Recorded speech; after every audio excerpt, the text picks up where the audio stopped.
El niño de la cola roja. Había una vez un niño llamado Juan que decía muchas mentiras y le tenía mucho miedo a la sangre. Un día, su papá Mauricio se cansó de que dijera tantas mentiras. Entonces fue con una llamada Mazda y le pidió que cada vez que dijera muchas mentiras le creciera una cola roja. Pero el papá no sabía que la hada era una hada mala, entonces cuando mentía y le crecía algo, lo poseía y lo hacía hacer lo que ella quisiera.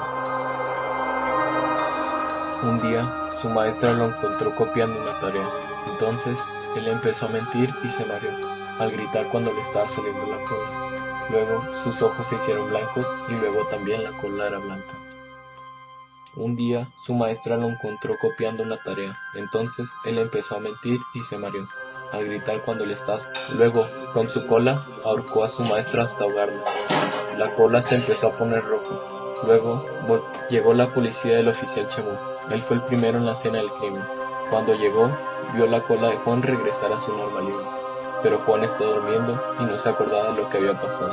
Y como no había prueba de que lo mandaron a su casa con sus papás, y pasaron unos meses, y después empezó a recuperar su memoria, y cuando empezó a recuperar su memoria, sus papás lo dejaron salir a comprar helado.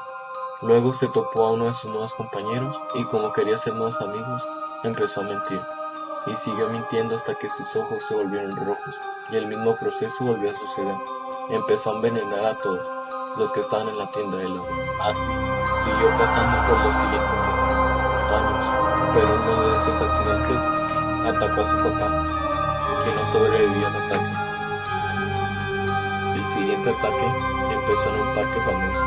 El oficial Chemú lo vio y disparó.